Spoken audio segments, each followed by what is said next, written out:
اعوذ باللہ من الشیطان الرجیم، بسم اللہ الرحمن الرحیم۔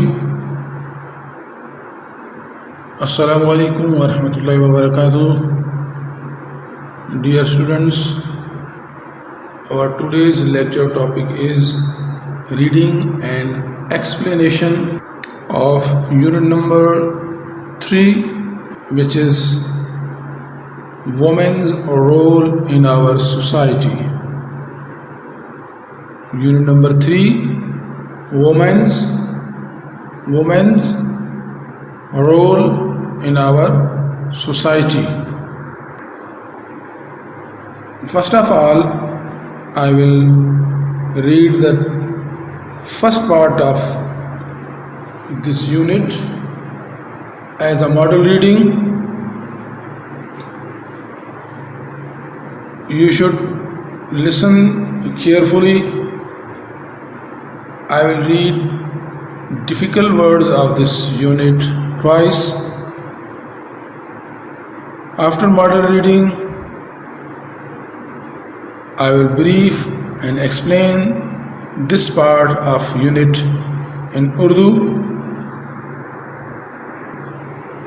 سب سے پہلے میں ماڈل ریڈنگ کے طور پر، نمونے کے طور پر اس یونٹ کے پہلے حصے کو پڑھوں گا اور مشکل الفاظ کو میں 2 مرتبہ دہراؤں گا۔ آپ لوگوں نے غور سے سننا ہے اور کوشش کرنی ہے کہ میرے ساتھ ورڈز جو ڈیفیکلٹس ہیں ان کو خصوصی طور پر آپ دہرائیں تاکہ آپ کی پروناؤنسیشن ان ورڈز کی صحیح ہو جائے۔ تو سٹارٹ کرتے ہیں۔ آپ لوگ اپنی بکس پر پیج نمبر 26 کھولیں۔ Open your books at page number 26. Unit number 3, women's role in our society. The first paragraph, I am reading the first paragraph. A woman is an integral part of the society. A woman is an integral part of the society. She has always been a motivating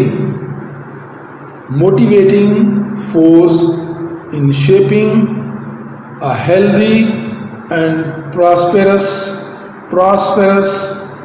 society. Although women hold immense importance, they have been struggling to get their due place and share of respect in the society.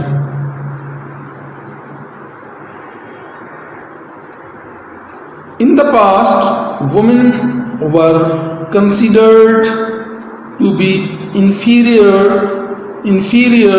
to men. They were deprived of taking part in social and political activities. Their sphere of activities was limited to the domestic work, as were considered to be the weaker ones. There are some people who still consider them to be weaker. History reveals that in the remote past, women were as strong and as brave as men. They used to participate in wars and in other walks of practical life. With equal opportunities of higher education in the modern world, women have a dual role to play. The first one is within the home and the other is in the community in which they live. They cannot play this role unless they are encouraged and assisted by the menfolk.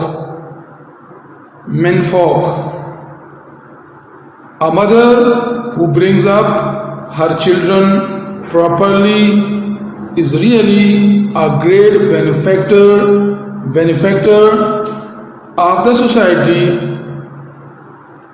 Islamic society gives a very respectable status to women.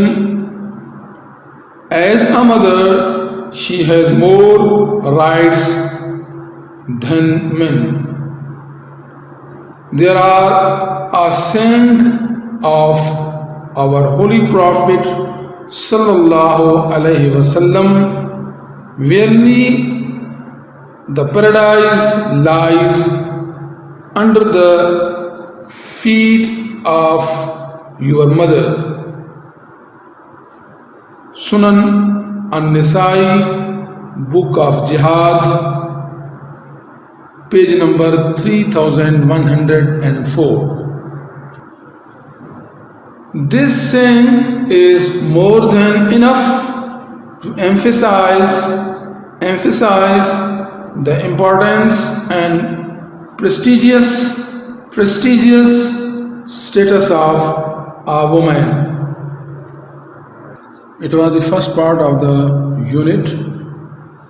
Now I will explain this part in Urdu. Unit number 3,